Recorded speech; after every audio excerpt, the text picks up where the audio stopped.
Well, good morning, good afternoon, and good evening, wherever you're listening around the world. A very warm welcome from London in the UK. Here is today's news about electric cars and the future of transport. I go through every EV article online, so you don't have to. My name is Martin Lee, and this is your EV News Daily for Wednesday, the 18th of April, 2018. Coming up on today's show, we'll talk about China lowering their metaphorical wall and how Porsche plan to increase the amount of ultra-rapid chargers in North America. But first of all, a shutdown of the Tesla Model 3 production line seems to have caught everyone by surprise, including those working at Tesla. However, the secrecy is totally understandable given how much is at stake and how so many publications want to bash the brand. Well, saying that, I'm not sure too many people would like to be told that you have to take the next week off work and it's coming out of your annual holiday allowance. Well, Tesla says the shutdown is intended to resolve some of the problems they've had that have contributed to the numerous delays in getting the cars to hundreds of thousands of reservation holders, according to The Verge. Tesla say, our Model 3 production plan includes periods of planned downtime in both Fremont and Gigafactory 1. These periods are used to improve automation and systematically address bottlenecks in order to increase production rates. This is not unusual and is in fact common in production ramps like this. The Model S and Model X production will continue unaffected. Well, up until now, there's only been two options for foreign car makers to get into the lucrative and frankly enormous EV market in China. Either pay a 25% import tax on every car you import into the country, or partner up in a joint venture with a domestic company, at least owning 50-50 of the company. Well, the aim of that was to partly bring knowledge of production of EVs into China. But last week on the podcast, we told you about the new rules coming in, allowing foreign owners more flexibility in China, and now we have some more details. Quartz points out the National Development and Reform Commission, the NDRC, announced that the country is going to scrap its foreign investment limits for car manufacturing, beginning with the new energy vehicles this year in 2018, a category that includes both hybrid and fully battery-run vehicles. Now, one immediate beneficiary of the rule change might be a company that's been trying to set up a manufacturing hub in China for several months now, and is quite popular there already, despite the hefty duty its cars already attract. While the timeline from the NDRC doesn't specifically mention Tesla, any foreign electric vehicle maker can potentially benefit. The announcement comes after Tesla's several times in recent months expressed an interest in manufacturing in China, the company's second largest revenue generator. Well, the country's going to scrap its limits on firms making full electric and plug-in hybrid electric vehicles this year in 2018, commercial vehicles in 2020, and lift restrictions on the wider passenger vehicle market by 2022. Well, shares of German car makers all gained on the news, reversing earlier losses. China accounts for about half of Volkswagen's namesake brand sales, while the world's biggest car market's also a significant buyer of luxury Mercedes, VW's Audis, and BMW vehicles as well. Well, the difference in preference between US and Chinese buyers is also really interesting. Not only does China buy a lot more EVs, but they prefer pure BEVs as well. Over 555,000 plug-in vehicles were sold in China last year versus the US sales of just under 200,000, according to the US Department of Energy press release yesterday. Well, in China, an 81% of all plug-in sales were pure electric vehicles, whereas in the US, pure electrics accounted for just over half, 53%, of all electrified models sold. Well, we heard the news recently that Porsche is going to be installing their 800-volt and 350-kilowatt ultra-rapid chargers at 189 dealerships in North America, and now CNET reports that they're going to go even further than that by the end of next year in 2019. The VW-owned company wants 500 of them, forming a countrywide network. Now, where have we seen this done before? Well, comparison, Tesla's supercharging network is 1,200 stations, whilst Porsche is going to win on speed, giving you 250 miles of range in under 20 minutes.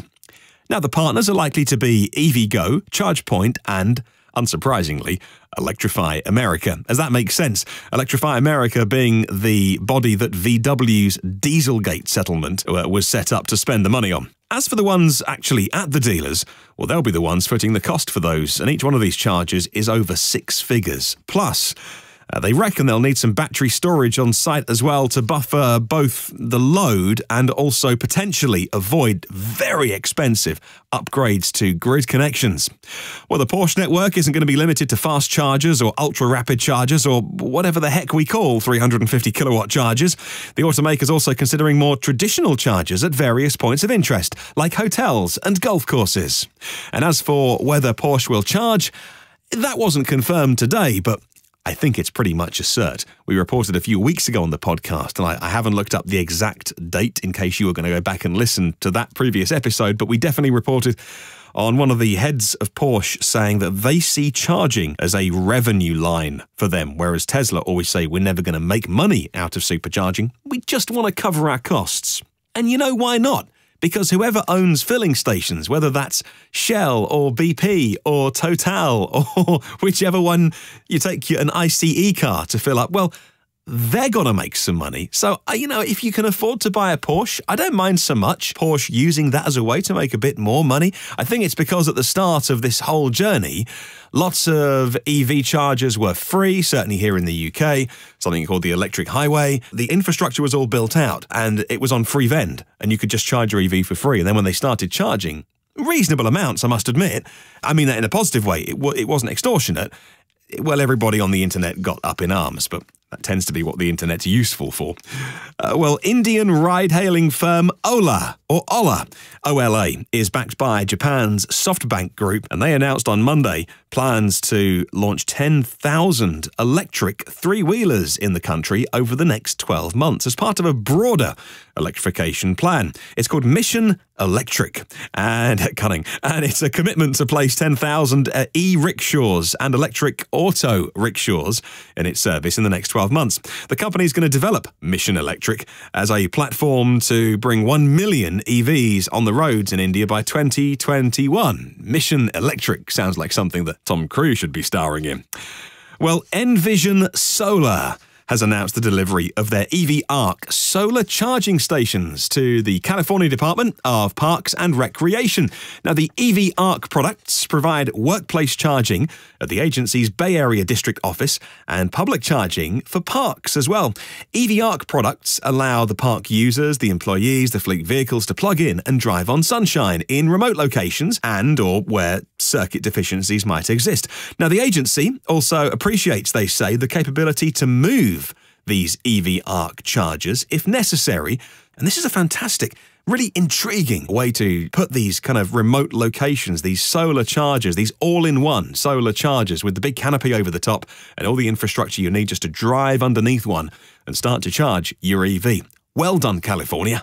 And finally, Formula E's 2018-19 car will use a 200 kilowatt race power mode with a second mandatory use setting at a significantly higher setting, according to the series boss Alejandro Agag, according to this article that we found on Inside EVs. Well, the article says that the Gen 2 Formula E car has increased battery storage compared to its predecessor, and drivers no longer have to swap cars mid-race. The series and the FIA were keen to retain an element of strategy, and the mandatory use of 2 power levels during Formula E races was confirmed by the governing body, the World Motorsport Council.